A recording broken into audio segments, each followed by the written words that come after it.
Hello. Before we get started on the mic article and the video and all that stuff, I wanted to give a quick shout out to a keyboard that was sent to me by Aukey. I think I'm pronouncing that right. Aukey. Anyway, they shot me an email and said, "We got this keyboard, try it out, give your thoughts." And since they didn't offer me money, they didn't demand I gave a good review, there's no non-disparagement clauses, I said, yeah, sure, give it over and I'll give my thoughts on it. Honestly, I'm not a huge fan of mechanical keys, which this keyboard is, but it does use the Cherry MX Browns, which I know a lot of people are fans of. So there's no clicking, no clacking, which is a huge pet peeve of mine. Dear God, I hate that. If I hear my keys when I press them, I don't like it. I don't know how some of you people can tolerate having these switches on your keys that click and make noises every time you press them. But hey, if that's what boats your float, fair enough. I did well, though. I used it for a couple weeks to get used to it, and I thought it was pretty good. I play lots of RPGs and first-person shooters primarily, and it didn't hurt my performance at all. I was doing just fine, and typing was fine too once I got used to the feeling of new keys on my hands. As you can see, it has a lot of really awesome lighting options that come with it that are easy to swap, and overall, I liked it. It was fine. It's got the Windows lock, the media keys, which are all functional, basic standard stuff that you'd expect to see. If I had one complaint, it would be that I think this should be paired with some sort of a wrist rest or a wrist riser. A lot of it has to do with taste, but there you have it. My taste is that there should be a wrist riser with this. But those are cheap and it's easy to do a do-it-yourself wrist rest. I don't really have a seal of approval, but I recommended this to some friends of mine in Discord, and I think it'll serve a lot of people well, especially if you type a lot or play games a lot. If you're looking for brown switches, take a look at this one. This is the Aukey KM64. I'll link the Amazon link that they gave me in the description. It's $70, so there you have it. So with that out of the way, let's get on with the video. Now, I found this article by way of Twitter. Mass Effect Andromeda conspiracy theories show Gamergate is as big of a problem as ever, by Alex Borkowski. I couldn't find any Twitter or anything like that, so I looked at his other articles from Mike, and he mostly seems to do articles on Pokemon Go and some on Destiny. After reading this one, maybe he should stick to that and leave the actual journalism to, well, literally anybody else. Maybe go back to writing articles on how to recover your old Clash of Clans account and village. I can't find much about Alex, and it seems he's only been writing for Mike for, well, less than a month now. And this seems to be his first foray into, the Gamergate menace. Maybe we can hope for even more gems from this ludicrous fool. So the article begins thus. There was no shortage of outcry on the subreddit Kotaku in action when Mass Effect Andromeda first launched. The latest space opera RPG from BioWare quickly became a Venus flytrap for all sorts of misogynist right-wing conspiracies, mostly centering on the belief that the game was designed to force a liberal political agenda on players. Would I call it a liberal political agenda? Not necessarily. I think the author might be conflating that with, definite social justice vibes that we all felt playing the game. Or at least from what we did see. Me personally, well, maybe it's telling that even though I loved Mass Effect 1, 2, and 3, Andromeda was the only one that I only played for about an hour and then decided, I think I've had enough for now. I think it's time to go play something else. I do have contentions with the game, even thus far, but it doesn't have anything to really do with a political agenda, be it existent or not, though I could see where people are coming from. My own gripes with the game, and based on everything that I've seen, don't have anything to do with that, but they're gameplay related. The bugs, the glitches, the animations, all that stuff. And while I don't necessarily agree that Mass Effect Andromeda was about agenda pushing, there are some things that make you wonder. As far as the misogyny aspect goes, I don't know if I really buy it entirely myself, but the idea is that apparently BioWare took the female characters in Mass Effect and made them not gorgeous and not beautiful because that would be feminist. This ties in with Anita Sarkeesian's concept of the male gaze. Basically, females are made beautiful and sexualized because they're supposed to be objectified for the men who play them. It's a one-way street, of course. She never talks about the female gaze for male protagonists, but whatever.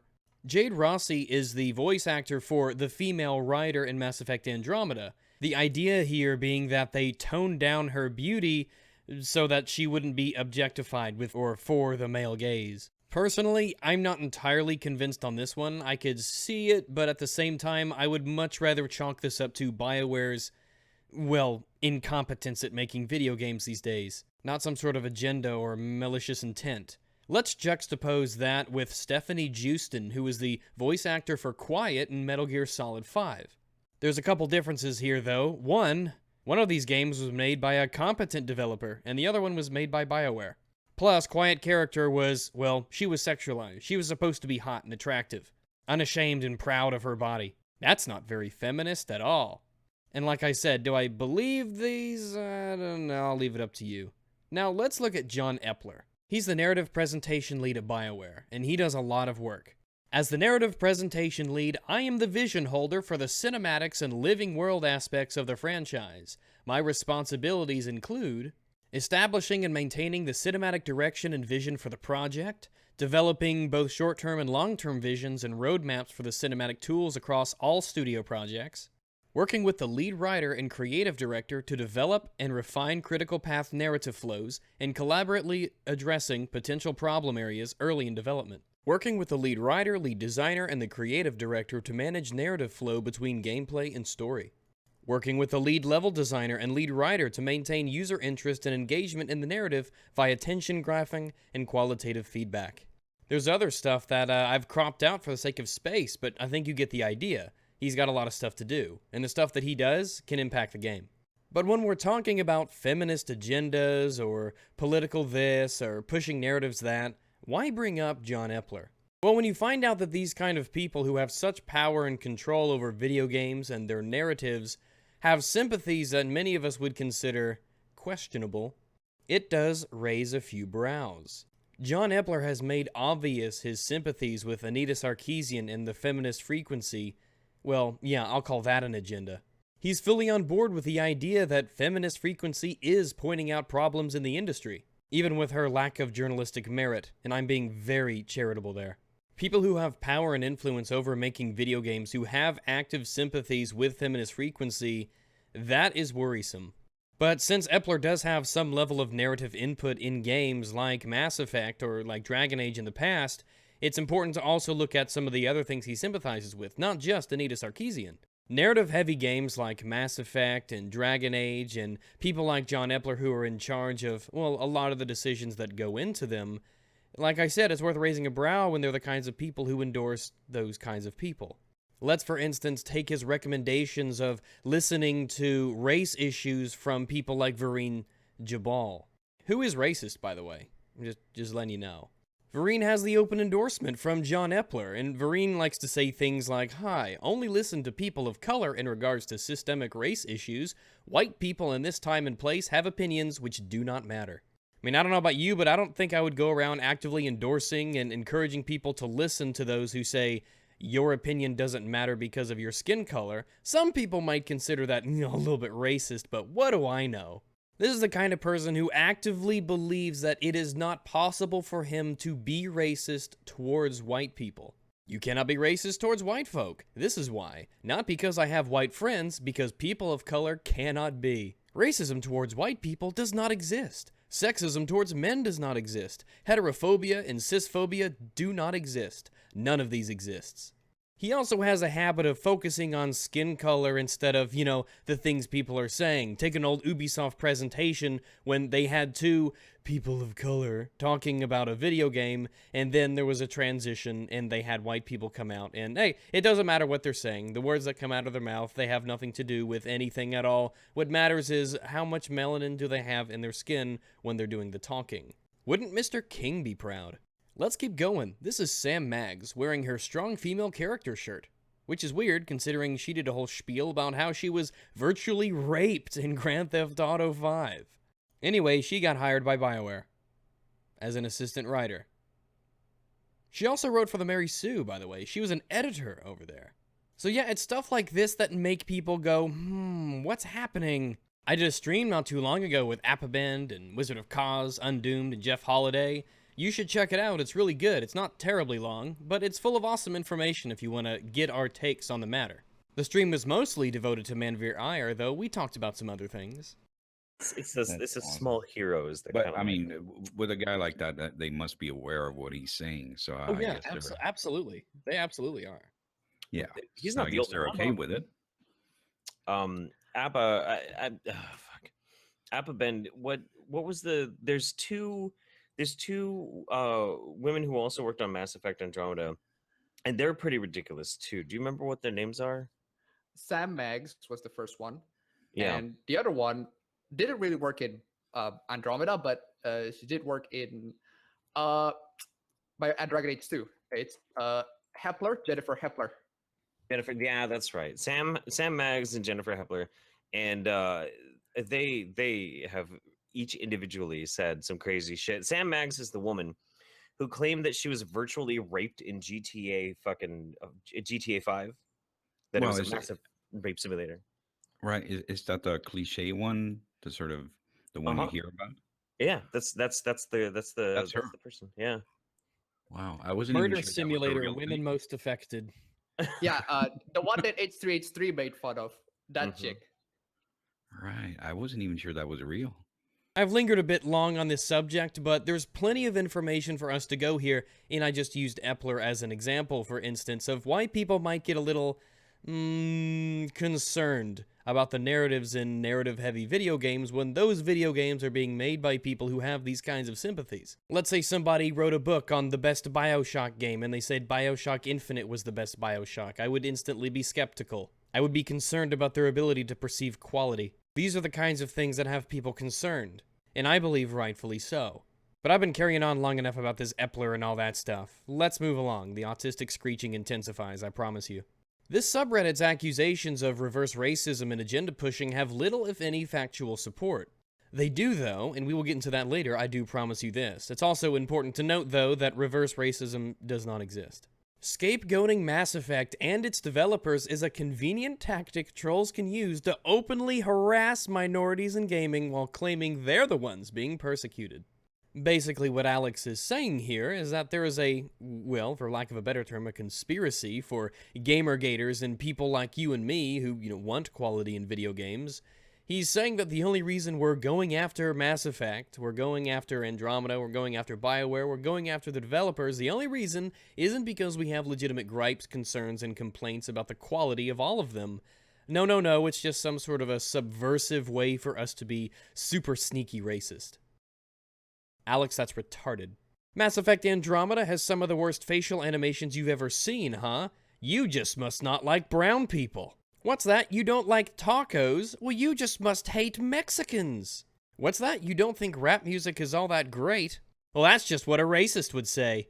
Self-evidently, this is one of the most ridiculous statements I've ever heard. We're not scapegoating Mass Effect and its developers. We're criticizing their shitty job. They are saying and doing actually racist things, and maybe we're not all that cool with it. Don't you understand that you have to let a minority be racist against you? Or else you're racist? Because that's how it works now? As for the claims that we're being persecuted, persecution is obviously on a spectrum, but when people who make the video games that we enjoy are able to say things that we are definitely never allowed to say, with basically no repercussion from their companies or from the industry at large, well, it does give us a chip on our shoulders. Imagine if Epler had agreed with the sentiment that black people's opinions in this time and space had no value. God forbid what shitstorm would ensue then. It's mostly the double standard that we're concerned with. How come some people can do it and other people can't, and the only difference between the two is what the color of their skin is? How come it's okay for a minority to be racist, but a white person can't be racist? I mean, I'm not advocating anybody be racist, but, I mean, at least the rules need to be consistent. That's the idea. Anyway, the article goes on. What's more, it demonstrates that Gamergate, the 3-year-old harassment campaign disguised as a plea for ethics in journalism, is still going strong several years after it first emerged from the internet's darker corners. You know what's kind of interesting to me in a weird sort of way? The fact that here we are in May of 2017, and we've had so much time to process everything that's been said by both sides, and there are still people who believe that Gamergate is just one big, I don't know, scheme to just make fun of somebody. But it's important to note that, yeah, there was some harassment done by both sides, because both sides were fairly large groups, and it happens. But when someone goes up with a big platform and everybody in the industry seems to be going along with what they're saying, and this person's telling us things like we're racist, we're sexist, we're bigots, we're transphobic, gamers are shit, you're awful people. Yeah, you're gonna have a lot of backlash from that. That's why Gamergate won. If anything, Gamergaters are just more subtle now because, well, it's had such a comprehensive victory over these terrible ideas. I mean, look, Anita Sarkeesian is a joke. She's a walking meme. Arthur Chu, Brianna Wu, all of these people, they're jokes on legs. You can't take them seriously. Gamergate began because we were attacked. Our identity was attacked because there were people who said, you're a gamer, you're bad. Gamers are bad, gamers are horrible people, and you're a gamer. That means you're bad. Don't be bad, be like us. We're good people. We're not one of those gamers. And people don't like having their identities attacked like that. Welcome to the internet, where if you start slinging shit, well, guess what? People are gonna sling shit right back at you, and it's your own goddamn fault. It's not because you're a woman, it's not because you're black, it's not because you're trans, it's because you started some shit. The fact that you even thought you would get away with it proves the point that there is an obvious ethics problem in journalism right now. A cursory look at Kotaku in action also reveals no shortage of buzzwords connected to Gamergate. Yeah, because you haven't been using any buzzwords so far. It's okay when we do it. Including references to the red pill, a term that Gamergaters and alt-right affiliates like Paul Joseph Watson use to justify their bigotry. Alex, what planet are you on? It's not Earth. You are somewhere else. I just can't believe I have to explain this shit. From Wikipedia, the red pill and its opposite, the blue pill, are popular cultural symbols representing the choice between knowledge, freedom, and the sometimes painful truth of reality, the red pill, or falsehood, security, and the blissful ignorance of illusion, the blue pill. As most of us know, Alex, in the movie The Matrix, Morpheus, who's named after the god of dreams, by the way, offers Neo a choice. You can take the red pill or you can take the blue pill. The red pill will wake you up. It'll show you the reality of the world in which you reside. It will not be comfortable. It will not be painless. It will be, a bit tough. But it's the truth. It's what's actually real. Or you can take the blue pill, and you'll be happy. And you'll be living a lie, but you'll be happy. You'll be in blissful ignorance of what the truth really is. The dichotomy of the blue pill and red pill scenario is very easily observable in social justice issues and those who are against them. The reason that the Gamergate movement, the right, anti-social justice, anti-feminism groups use the red pill as a symbol of their movement, or a symbol of their ideas, maybe movement isn't the right word, is because it represents waking up. You take the red pill and you wake up. You reject the lies that are told to you and spoon-fed to you all the time by the establishment, by popular media, by icons in media. The side of social justice is infested with the idea of virtue signaling. This fits in with the blue pill. Just go along with it. It makes you feel better. Be blissfully ignorant of the reality and don't think about the things that you believe. Just go along with it. It makes you feel better. It also plays into identity politics. After all, someone says, I don't know, video games are sexist. Gamers are sexist. They don't like women. Well, some people might say, yeah, they don't like women. Video games are sexist. We should stand up for women. Women, after all, they're oppressed. It makes you feel good inside. You feel like you're doing something good for somebody else. But then somebody comes along and says, well, here's why the wage gap isn't real, and here's why Anita Sarkeesian's videos are all full of garbage. I'm going to let you know the truth about what's really happening, and you're going to wake up from this sleepwalking trance that they have you in. Social justice advocates constantly play identity politics. If you disagree with me, you're a bad person. Or if you're white, you're a bad person. If you're male, you're a bad person. If you're this, you are this. And it is an uncomfortable reality one must wake up to for many people when you say to them, no, actually, just because I am this doesn't mean that I'm this kind of person. The meanings of the red pill and the blue pill are a little loose. They're up to interpretation depending on how you want to look at it. That's why it's not necessarily a right-wing thing or an anti-social justice thing in which you could apply the red pill. Some people, for instance, might think that the roles are reversed, that the blue pill is the anti-SJW side. Though the overwhelmingly most common portrayal is that the red pill, waking up, that is the side of anti-social justice. Social justice relies on emotion. It weaponizes your empathy against you. It turns your guilt into a liability. It's about feels over reals. Oh, but hey, gotta slide in Paul Joseph Watson's name in somehow. But remember, there's a reason why this movie wasn't called The Blue Pill. Because you don't take the blue pill to learn what reality is really like. In short, the article goes on, Kotaku in action is not a nice place to spend your time if you're not an angry white man. Of course, because remember, identity politics is the center of social justice. All those problems, all those complaints, all those contentions they have with your side and your ideas and the things you try to put forth, it's not because they don't like the ideas, it's just because it's a bunch of angry white men and they're all probably racist bigots, and they're sexists, and homophobes. Things like this is why Gamergate won, and it will continue to win. There's a reason why whenever I get one of these videos, whenever I get one of these articles, whenever I reply to somebody, my argument doesn't revolve around, oh, well, you're just a minority. Oh, you're just a woman. Oh, you're just Asian. You're just white. You're just this, you're just that. Because those aren't arguments. Let's say Kotaku in action was a bunch of angry white men. So what? That doesn't actually constitute a counter-argument to anything they're saying.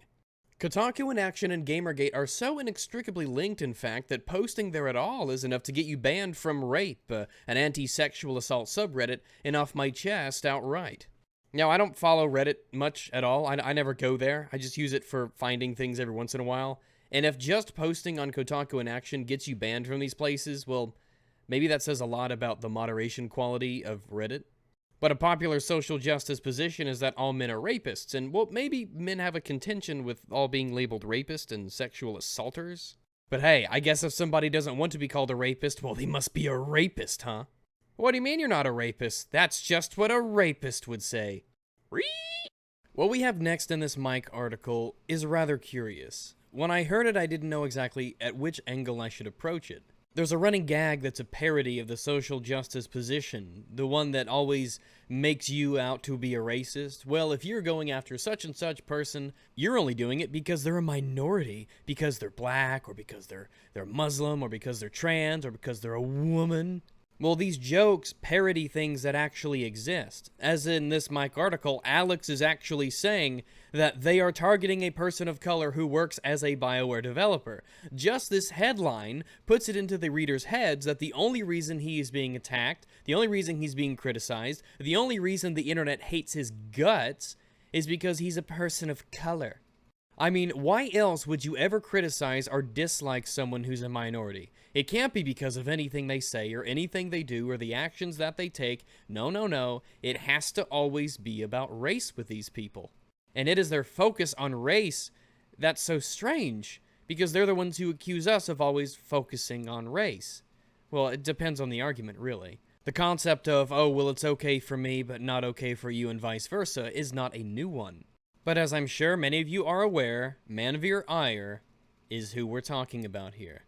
And I don't care if I mispronounce his name, because I think Manveer is a piece of shit, and I don't respect him at all. I've literally wiped my ass with more respect than what I show to Manveer. You could fill a book with things I respect more than Manveer. And that book has been written. It's called The Dictionary. I think a lot of you probably know about the things that Manveer has said, openly and publicly, making his disdain and prejudice against white people pretty obvious. Manveer is literally racist. Or at least he expresses prejudice against people based on their race. That race being white people. If you want to take a look at all these quotes here, there are a couple links down below that you can check really quick. Take a look at them, come back to the video, and you'll understand my ire. People's concern about Manveer and the things he says are for a number of reasons. Obviously, one, it's super racist. And it's real. It's not a parody, it's not a joke, it's not a skit, it's not meant for laughs. He actually believes these things. Our other huge contention with Manveer is the fact that it seems that he has some of the utmost support of higher echelon members of BioWare. This tweet by Manveer says, "Big thanks have to go to Aaron Flynn and Yannick R. Roy, who are incredibly supportive of letting me speak on things." But who are Aaron Flynn and Yannick Roy? Well, they're not some nobodies settled in with a company. These two people have extremely important positions in BioWare. We're talking BioWare General Manager and Studio Director for BioWare in Montreal. Like these are important people with the company. And they are not only tolerant of him saying these openly racist and prejudicial things against white people, themselves. According to Manveer himself, they are incredibly supportive of it. And it's certainly not that I want anyone to lose their jobs or their livelihood or be cast into the streets or to be attacked. But this highlights a huge double standard in the industry, and since this does take place in Canada, who likes to cuck for the social justice types, I want you to imagine if Manveer was a white guy and replace all of the words he said against white people with blacks, Muslims, Mexicans or Hispanics and Latinos, women. He'd be fired before your jaw could hit the floor. He'd drop faster than the player base for No Man's Sky. It's the fact that Manveer, who has such a huge position in terms of Andromeda, or again, the gameplay designer of the game, it's the fact that he not only has the ear of people like Aaron Flynn and Yannick Roy, who are, for some reason, supportive of him saying these racist things, while Manveer attaches himself directly to the company. That really bothers us. It's the fact that he can say all of these things, but it's A-okay. No problem at all. No repercussions. Nothing. No issue here. If any of us ran a company and we had somebody who was going around saying the things that he was saying, doing the things he was doing, there's no way he'd be around. He'd be gone. He would be out the door. If anything, we're more upset at BioWare because they have no issue at all with him. He has worked at BioWare on Mass Effect for over 6 years, and nobody at that company batted a single eye to his prejudice or to his racism. Because it's okay when a brown person is racist against white people. That's totally fine. No issue at all with it. People are concerned because they like Mass Effect, despite him being a part of the project. They don't want to see this game and this series go downhill, which, by and by, seems to be exactly what's happened. BioWare's dead to me. They're not the BioWare of old. They're not the creators of Dragon Age Origins and Mass Effect and Knights of the Old Republic, Jade Empire. No, that ship has sailed. That BioWare is dead. And reborn from its ashes is something different. Something far lesser. Who could have imagined the day when Mass Effect Andromeda could have a Metacritic user score of 4.9 after 3,000 reviews? People blame Manveer, they blame Sam Higgs, they blame all of these people who are there when they shouldn't be. They blame these people who either lack talent or lack the inspiration to not let their social justice leanings get in the way of their gameplay design. People blame these people. Players blame these developers, specifically for the lacking quality of their games.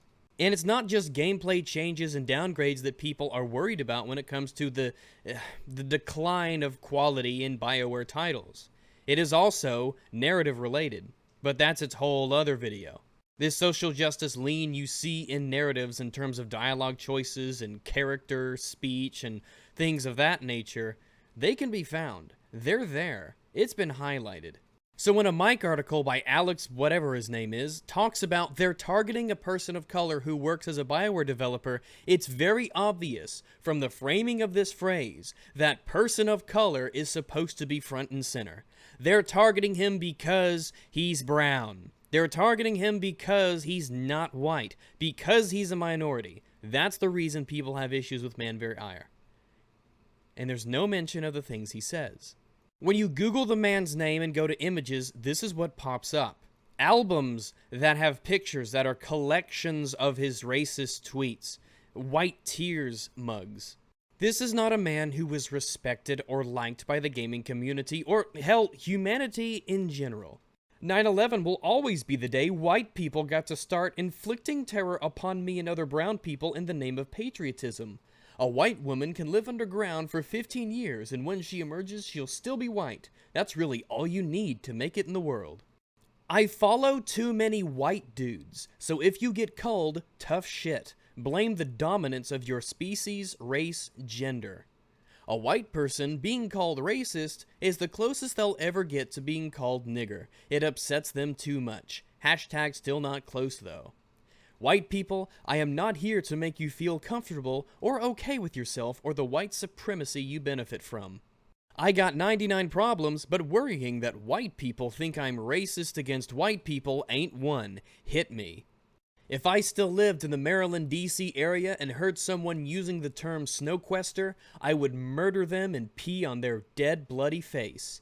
No class required when murdering white people. We all know only white people would ever say the word snowquester. No chances I move to Westmount. Not happening. Nope, nope, nope, nope, nope. I just don't like all the white people and the distance from a metro station. Again, look for yourself if you don't believe me. It's all there for everyone to see. Hell, this is old news. But BioWare does nothing. Because if it's a brown person who's being racist against white people, that's totally fine. I think Manveer is a fucking piece of shit. Oh, I'd tell it to him in his face. Hell, I'd let him know on Twitter, but, oh, he's a little bitch, and he blocked me a long time ago. Just because I tweeted out Ian's article on Heat Street about how racist he is. Or maybe he did it because white men hate being blocked on Twitter because it's the first time in their sad lives they've encountered someone not forced to listen. But what does Alex say? One particular thread on the Gamergate associated forum focused on the involvement of former BioWare developer Manveer Hire, a popular target for the anti-diversity gamer crowd. You see, Alex Borkowski. Alex Borkowski is a piece of shit.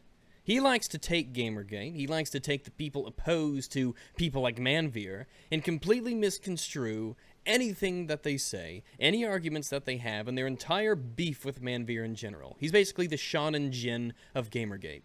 His implication here is, well, of course a bunch of anti-diversity Gamergate trolls have a problem with the person of color working as a developer.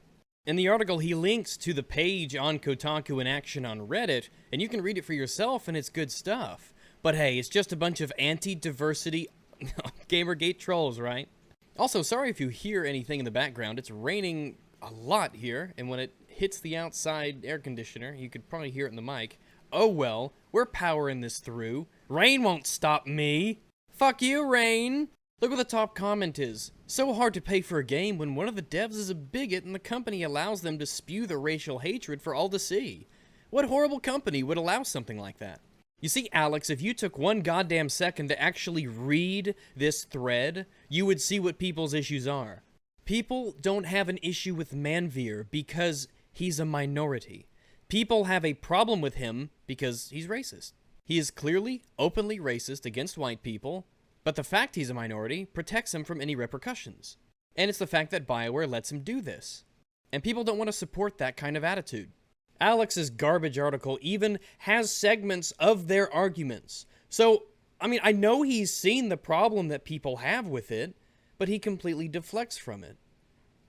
He focuses on something that isn't the issue and tries to make it the issue, because what people are saying they have a problem with couldn't be the real problem, right? He completely ignores the fact that people are calling Manveer out for his racist stuff, for his bigotry, his open prejudice against white people. What does Alex focus on instead? It should go without saying, but when you're highlighting that a developer's bio says fights for intersectional diversity in games as a reason to boycott it, you're on the wrong side. And this shocks me, how someone can look at all of these obvious reasons that are listed as to why people have a problem with Manveer. The comments against race, the prejudice, the open racism. But what's the problem? Oh, they don't like where he stands on intersectional diversity. That's why they're boycotting it. Those other things, those don't count. I'm going to focus on this. Alex, you're a fucking joke of a journalist. Go back to writing your shitty Pokemon Go stories.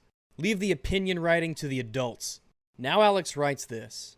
Kotaku in action often tries to expose Hire as an anti-white racist. He even put racist in quotes. Racist is in quotations. It's not even actual racism. It says right here, but this just isn't the case.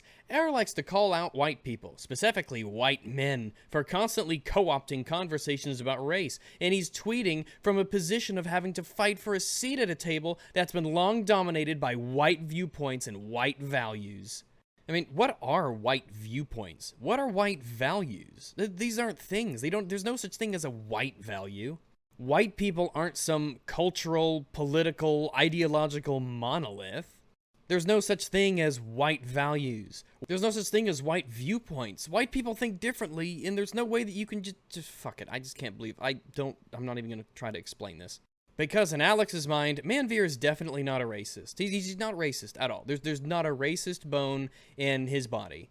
There's nothing racist about Manveer. Those things he said, those were just calling out white people for things.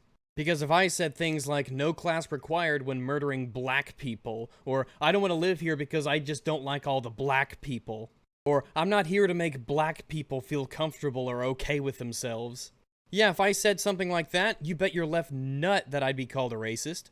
But in Alex's mind, Manveer didn't do nothing. That wasn't racism, that was something else that isn't racism at all. Now this next bit here, ugly character models serve as fake persecution for Gamergaters.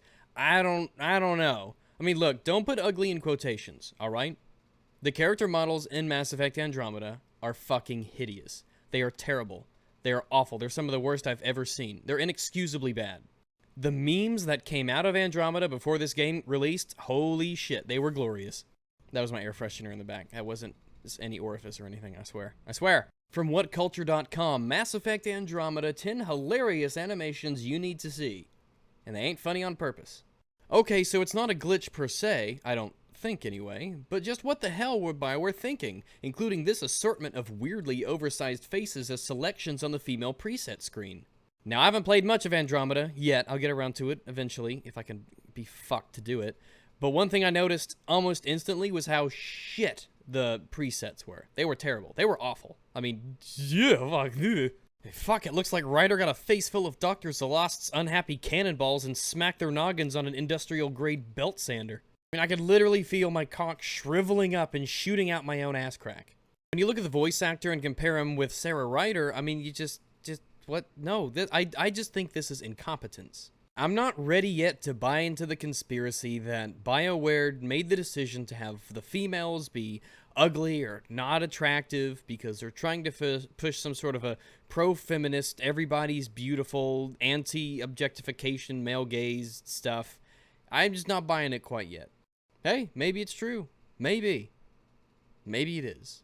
But I don't know. I'm on the fence on that one.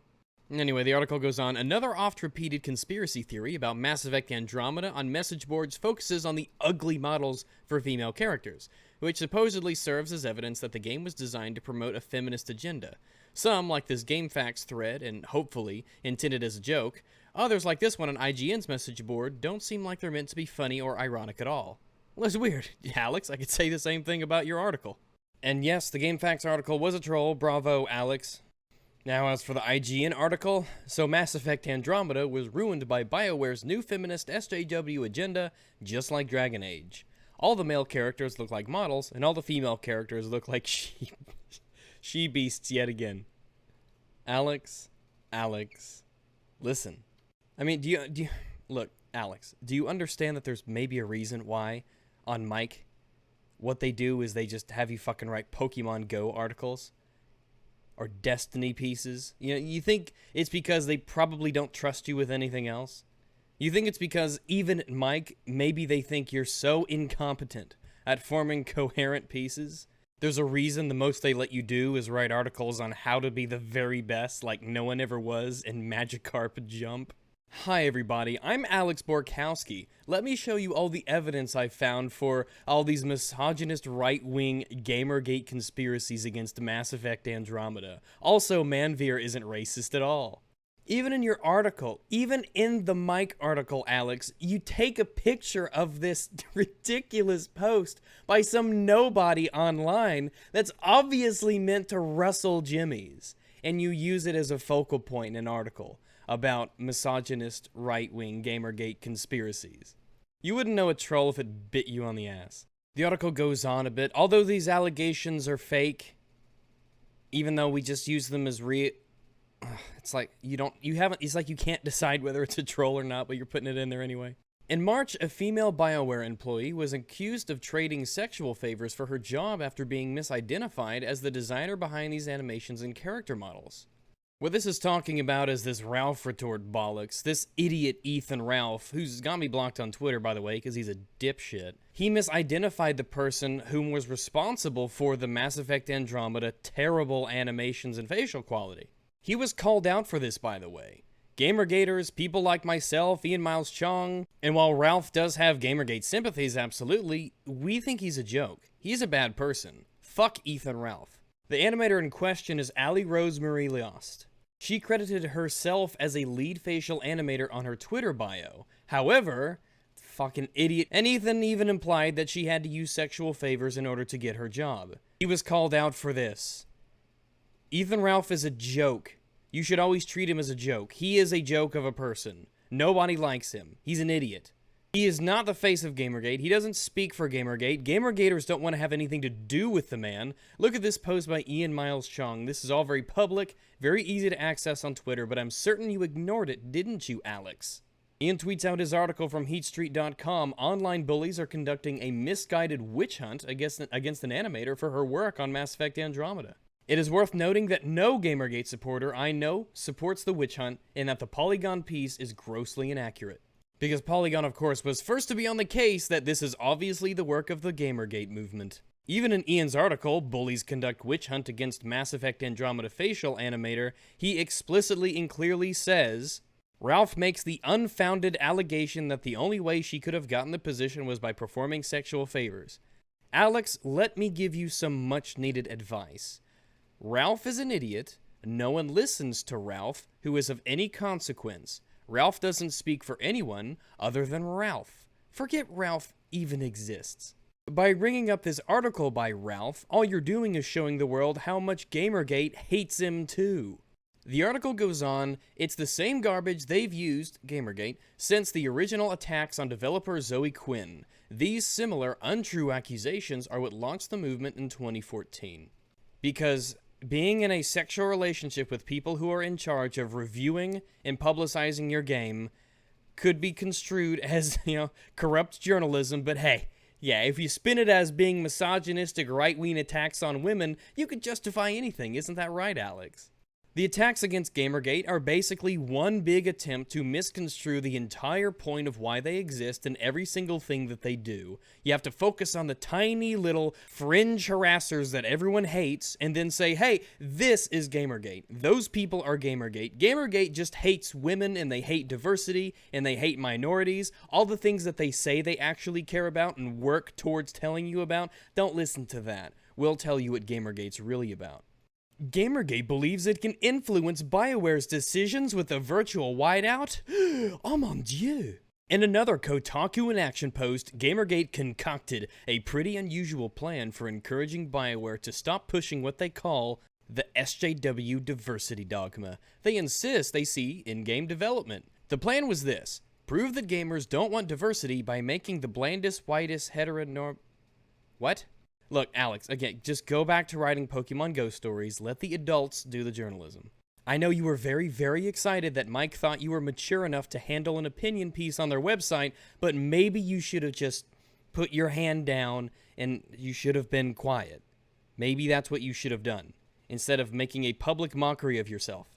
I mean, you're really behind this idea that Gamergate is just one big conspiracy for gamers to just hate on women or minorities. Even if you go to that Kotaku in action post... Well, I mean, did you not read it, Alex? And then notice that he even had to put in a section called Answer to the Negative Feedback. Did you not read this, Alex? I mean, you linked this page. You're obviously aware that it does exist, but what shocks me, Alex, is that you take this one post by this one guy who even had to make an amendment to the article addressing the negative feedback he got from people, and now you're calling this, it's some sort of a plan concocted by Gamergate. Because they're just a bunch of people who hate women and minorities. Because ultimately, that's all you have, isn't it, Alex? It's just name-calling, the opposition. As if calling them misogynists and bigots and racists or whatever even constituted an argument. Newsflash, it actually doesn't.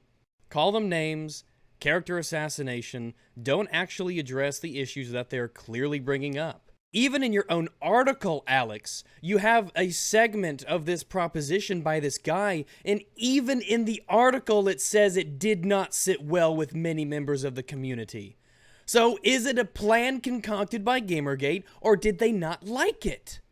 Which one is it, Alex? I mean, why don't you go back to speculating whether or not Memorial Day is going to have the third Pokemon Go event for May. Anything above this, you just can't handle. The article goes on, in spite of Gamergate's accusations, BioWare is maintaining a commitment to better representation. And it's not the representation that Gamergate has a problem with, Alex. You'd know this if you actually read your own links. But hey, I guess Mike's research budget just didn't have quite enough funding to include Alex Borkowski. One interesting thing, though, about BioWare's response, they said, recently a former EA employee was misidentified as a lead member of the Mass Effect Andromeda development team. These reports are false. Which is weird because she said she was a lead Anyway, we respect the opinions of our players and community and welcome feedback on our games, but attacking individuals regardless of their involvement in the project is never acceptable. By Aaron Flynn, BioWare General Manager.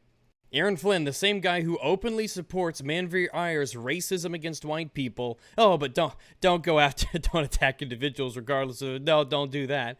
No. I mean, look, he's right. You shouldn't attack people like this, and people who did attack them with these childish harassment whatevers, they were called out for it, and no one supported them, except the other harassers. I just think it's an interesting dichotomy. Making fun of one person on our team? Not okay. Someone from our team making fun and being racist against all white people? Totally fine. After all, he's a minority. He can do anything he wants. Alex's article says, despite Gamergate's continued accusations, BioWare seems unfazed. Which makes you wonder. The company responded to player disappointment about the lack of same-sex romance options and the bungled inclusions of a trans character in the game with a promise to address these concerns in upcoming patches. It's a small gesture, but it's a move in the right direction. And yes, for those of you who don't remember, they did offer a statement apologizing for their bungled inclusion of a trans character. This was the kind of thing that illustrates how Gamergate and people, really from all sides, can take a look at criticism, and if you don't label them as transphobes and listen to the contentions that they have, improvements can be made. Basically, this all revolves around Hanley Abrams, and Hanley is transgender.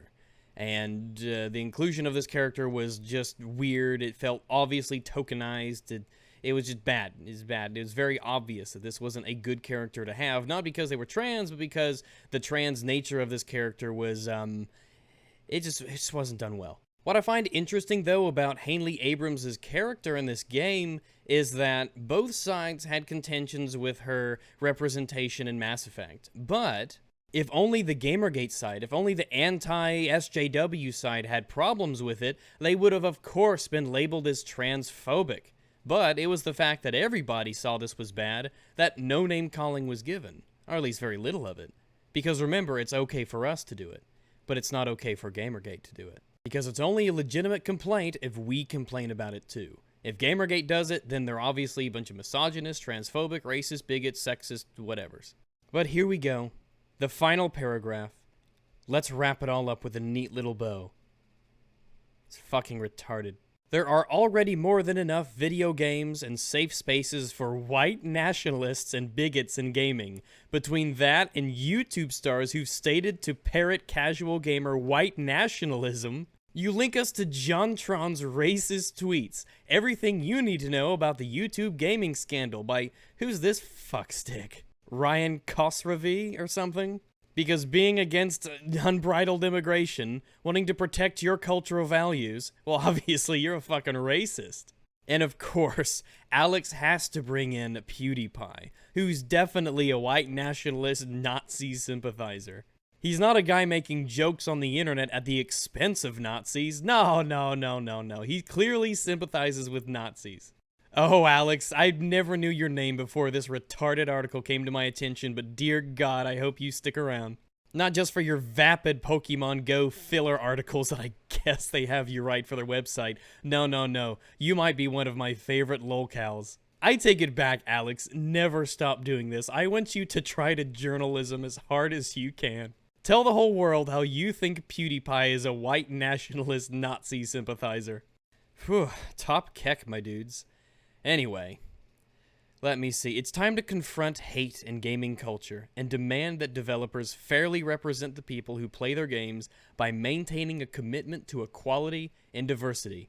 Until we do, Gamergate and the hate it espouses clearly aren't going away. Because that is totally an accurate representation of Gamergate. They are just a bunch of very hateful, spiteful, angry white men who hate the darkies. And they hate the women's, and they hate everyone, the transes, the Muslims, the brown people, they hate them all. If you're not a white male, specifically an irate, angry white male, Gamergate hates your guts. They don't actually have any legitimate criticisms about tokenism and forced diversity and the gameplay impacts that this could have on video games and the damage it could do to video game culture. No. They're just a bunch of hateful, spiteful, racist bigots.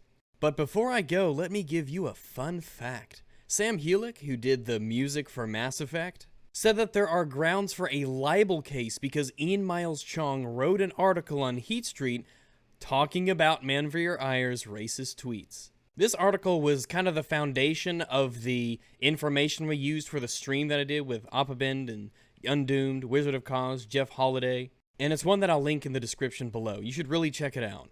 But the guy who did the music for Mass Effect, Sam Hulick, I mean, even he is coming to Manveer's defense. What kind of people work for holy shit. I just can't believe it. It's shocking to me. I mean, holy shit, you can say all the racist shit you want against white people if you're a minority, and nobody bats an eye. Anyway, that's that. We're done. It's over. It's finished. This article's garbage. Alex, you're garbage. You're a talentless hack doing hit pieces for Mike. Reevaluate your life, dear God. Anyway, I would like to apologize to everybody for how long it took to get this video made. I had a fucking crazy week. It was insane. And what time I spent at home was either just relaxing or catching up on sleep. It was pretty crazy. Worked hard to get this video out this morning. Not going to get any sleep tonight. But I should have some stuff done this week. Things have really cleared up for me. All that busy crap's behind me, so we should be good to go. And I'll try to do some catch-up work. If you want to keep up with the things I say and think in between videos, you can follow me at YourPalRags on Twitter. And if you really, really love me, you can support my Patreon that helps me stay part-time at my real person job. Ugh. I would be immensely appreciative of that. But of course, do not feel obligated in any way to do that. Thanks for watching, I hope you enjoyed, and you guys can give this a listen while I put my thoughts together on Prey. See you later.